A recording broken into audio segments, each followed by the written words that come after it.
আসসালামু আলাইকুম। জনপদের খবরে আমন্ত্রণ জানাচ্ছি হৃদয় হোসেন। এখনকার সংবাদ আয়োজন একই সঙ্গে চ্যানেল আই ইউটিউব চ্যানেল এবং channel I OTT platform I স্ক্রিনে লাইভ স্ট্রিম হচ্ছে। সরকারি শহীদ সোহরাওয়ার্দী কলেজ, কবি নজরুল সরকারি কলেজ ও ডক্টর মাহবুবুর রহমান মোল্লা কলেজের শিক্ষার্থীদের মধ্যে সংঘর্ষে ডেমরা যাত্রাবাড়ি সড়ক রণক্ষেত্রে পরিণত হয়েছে। সংঘর্ষে গুরুতর আহত 14 জন সহ 22 জনকে ঢাকা মেডিকেল কলেজ হাসপাতালে ভর্তি করা হয়েছে। সেখানে আছেন রিয়াজ ইসলাম, সরাসরি যাচ্ছি তার কাছে। রিয়াজ, আহতদের কি অবস্থা, চিকিৎসকরা কি বলছেন, বিস্তারিত জানতে চাই।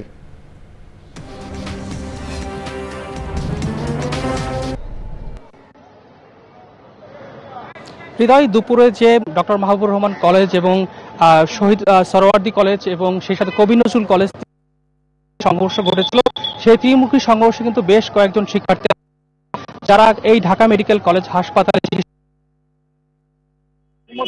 একজন শিক্ষার্থী কিন্তু এখন ভর্তি রয়েছেন এবং শিক্ষার্থী নিয়ে চলে গিয়েছেন।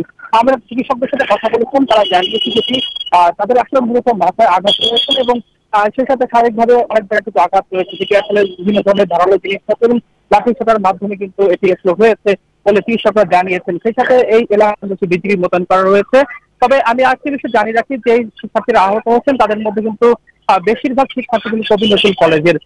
এখানকার যে মোহাম্মদ ফারুক, তিনি আমাদের জানিয়েছেন দুপুরের পর থেকে কিন্তু এখানে শিক্ষার্থীরা আসছেন। আমরা কিছুক্ষণ আগে কিন্তু দেখেছি বেশ কয়েকজন শিক্ষার্থী এখানে চিকিৎসা নিতে আসছেন, ছাত্রছাত্রীরা ভিতরে ঢুকেছেন।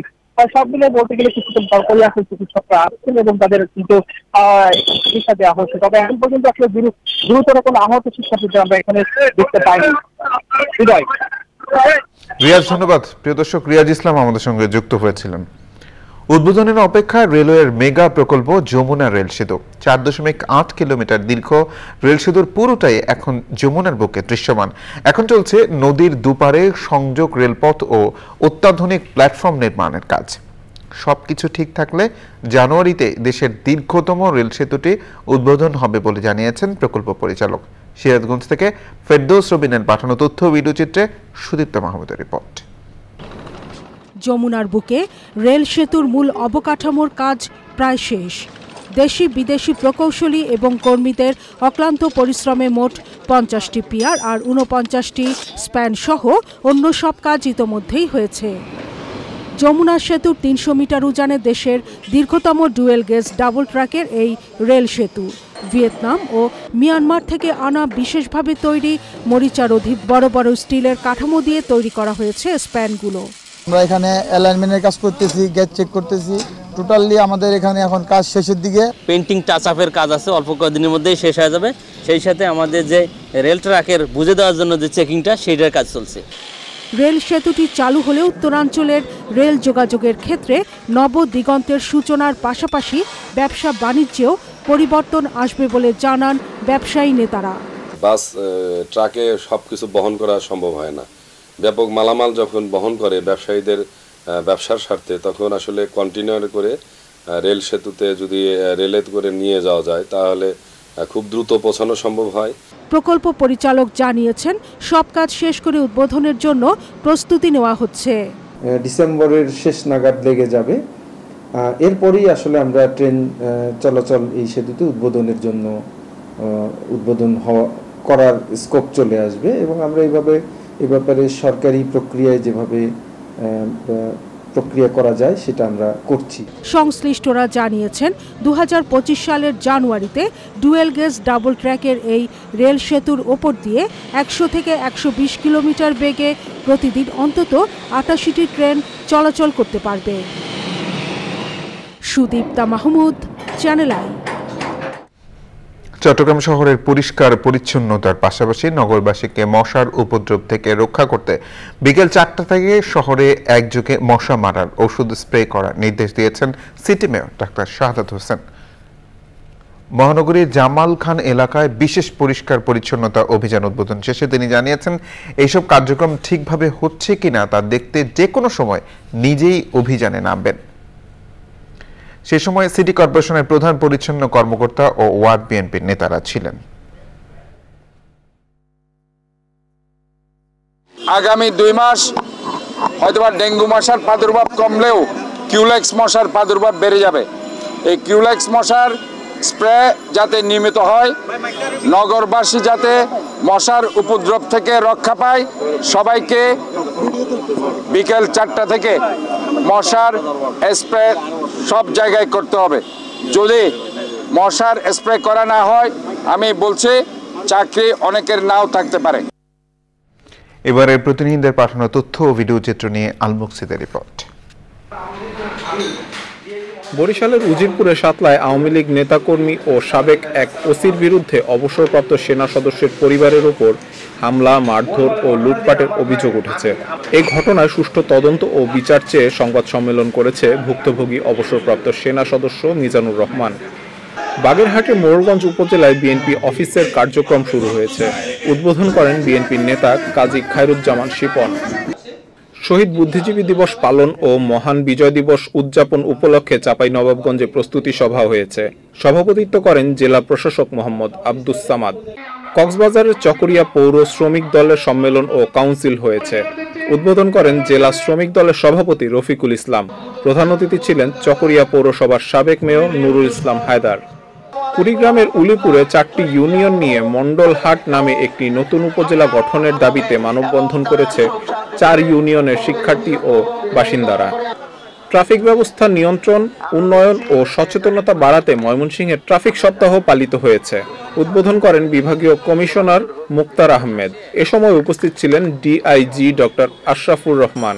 এছাড়াও বিআরটি এর প্রতিনিধি ও পরিবহন মালিক শ্রমিক সংগঠনের নেতারা। শরীয়তপুরে যুবদল, স্বেচ্ছাসেবক দল ও ছাত্রদলের যৌথ কর্মী সভা হয়েছে। সভায় বক্তৃতা করেন যুবদল কেন্দ্রীয় সভাপতি আব্দুল মোনায়েম মুন্না। পৌরসভায় মিলনায়তনে যৌথ কর্মী সভায় আরও বক্তৃতা করেন সিনিয়র যুগ্ম সম্পাদক বিল্লাল হোসেন তারেক সহ কেন্দ্রীয় ও স্থানীয় নেতাকর্মীরা। সিলেটে কর্মী সভা করেছে জেলা শ্রমিক দল। জেলার আহ্বায়ক সোরমান আলীর সভাপতিত্বে কর্মী সভার উদ্বোধন করেন শ্রমিক দলের কেন্দ্রীয় সভাপতি আনোয়ার হোসেন। বিএনপির ঘোষিত রাষ্ট্র সংস্কারের 31 দফা বাস্তবায়নে নারায়ণগঞ্জের সোনারগাঁয়ে মিছিল ও সমাবেশ করেছে যুবদল। সোনারগাঁ পৌর যুবদল নেতা ওসমান গনি ঋতুর নেতৃত্বে কয়েক হাজার নেতাকর্মী ঢাকা-চট্টগ্রাম মহাসড়কে মিছিল করে। ময়মনসিংহে গারো সম্প্রদায়ের খ্রিস্টরাজ ওয়ানগালা রাজ্যোৎসব হয়েছে। নগরীর ভাটিকাসর সাধু প্যাট্রিক ক্যাথেড্রাল গির্জা চত্বরে শস্য দেবতাকে ধন্যবাদ জানিয়ে ও নতুন ফসল খাওয়ার অনুমতি এবং পরিবারের মঙ্গল কামনায় প্রার্থনা করে দিনটি পালন করেন তারা। আল মুকসিদ, চ্যানেল আই। এবার প্রতিনিধিদের পাঠানো দেশের বিভিন্ন জেলায় অনুষ্ঠিত হওয়া খেলার খবর নিয়ে রিপোর্ট করছেন সৈয়দ অদিত। খুলনা জেলা স্টেডিয়ামে জিয়া ক্রিকেট টুর্নামেন্ট শুরু হয়েছে। উদ্বোধন করেন জিয়া ক্রিকেট টুর্নামেন্টের আহ্বায়ক ও ছাত্র বিষয়ক সম্পাদক রকিবুল ইসলাম বকুল। সুস্থ দেহ সুস্থ মন, হাঁটবো আমি যতক্ষণ, এই স্লোগান নিয়ে চাঁদপুরে 400 নারী পুরুষের অংশগ্রহণে অনুষ্ঠিত হয়েছে ম্যারাথন প্রতিযোগিতা। উদ্বোধন করেন জেলা প্রশাসক মোহাম্মদ মহসিন উদ্দিন ও পুলিশ সুপার মোহাম্মদ আব্দুর রকিব। খাগড়াছড়ি স্টেডিয়ামে শুরু হয়েছে সেনাবাহিনীর রিজিয়ন কাপ ফুটবল টুর্নামেন্ট। উদ্বোধন করেন Khagrachari region commander brigadier general Sharif Mohammad Aman Hasan. গাইবান্ধার গোবিন্দগঞ্জে মরহুম Abdul Latif Pradhan chairman gold cup football tournament হয়েছে। সমাপনী অনুষ্ঠানে বিজয়ীদের হাতে পুরস্কার তুলে দেন অতিথিরা। ময়মনসিংহের সদর উপজেলার দাপুনিয়া ডিকেজিএস ইউনাইটেড কলেজ মাঠে শহীদ জিয়া প্রীতি ফুটবল ম্যাচ হয়েছে। দাপুনিয়া ইউনিয়ন ও ঘাগড়া ইউনিয়ন বিএনপির মধ্যে অনুষ্ঠিত খেলায় টাই ব্রেকারে দাপুনিয়া ইউনিয়ন বিএনপি জয়লাভ করে। সাভারে বৈষম্য বিরোধী ছাত্র আন্দোলনে নিহতদের স্মরণে বিজয় মিনিবার ফুটবল টুর্নামেন্ট ফাইনাল খেলা হয়েছে। খেলায় বাগানবাড়ি স্পোর্টিং ক্লাবকে টাই ব্রেকারে 1-0 গোলে হারিয়ে চ্যাম্পিয়ন হয় জেনজি স্পোর্টিং ক্লাব। লালমনিরহাটের বড়বাড়ি শহীদ আবুল কাশেম মহাবিদ্যালয় মাঠে শহীদ জিয়া স্মৃতি ফুটবল টুর্নামেন্টের সেমিফাইনাল খেলা হয়েছে। খেলায় পঞ্চগড় জেলা জাতীয়তাবাদী ফুটবল দল স্বাগতিক লালমনিরহাটকে 4-0 গোলে হারিয়ে ফাইনালে ওঠে। সৈয়দ অদিত, চ্যানেল আই। পরিবেশ প্রতিবেশের উন্নয়নে চাঁদপুর শহরের রক্ষা কবচ এসপি খালে পরিচ্ছন্নতা অভিযান চালিয়েছে জেলা প্রশাসন। জাতীয় যুব দিবসের কর্মসূচিতে অংশ নেন বিভিন্ন স্বেচ্ছাসেবীরা। স্বস্তি প্রকাশ করে শহরবাসী জানিয়েছেন, এমন উদ্যোগ নির্মল বায়ু প্রবাহ বাড়ানোর পাশাপাশি মশা মাছির উপদ্রব থেকে শহর রক্ষা করবে। মোর্শেদ আলমের ভিডিও চিত্রে আফরোজা হাসির রিপোর্ট। চাঁদপুর শহরের ভেতর দিয়ে বয়ে চলেছে প্রায় 3 কিলোমিটার এসবি খাল। একসময় স্বচ্ছ পানিতে এই খাল দিয়ে চলত পালতোলা নৌকা। বর্ষা মৌসুমে শহর এবং এর আশপাশ ও নিম্নাঞ্চলের পানি অপসারণ হতো এই খাল দিয়েই। তবে দখল আর দূষণে এখন খালটির অস্তিত্ব হুমকির মুখে।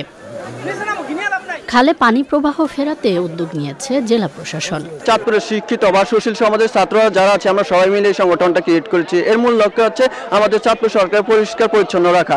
আমরা এখানে এই খাল খনন পরিষ্কার করার পরে যদি কোনো জায়গায় আমাদের দেখি খাল দখল হয়েছে, এই রিপোর্টটা আমরা স্যারকে দেব, স্যার এটা নিয়ে ব্যবস্থা নেবে। আমরা সারা চাঁদপুর জেলাকে পরিষ্কার পরিচ্ছন্ন করব এবং বৃক্ষরোপণে আমরা অংশগ্রহণ করব, মানে পুরো চাঁদপুর জেলাটাকে আমরা সাজিয়ে গুছিয়ে দিতে চাই। যে সমস্ত স্থানে বালিতে ভরাট হয়ে গেছে সেই স্থানগুলো খনন করে পুনরায় খালের সার্বিক গতিমান রাখার জন্য চেষ্টা করব।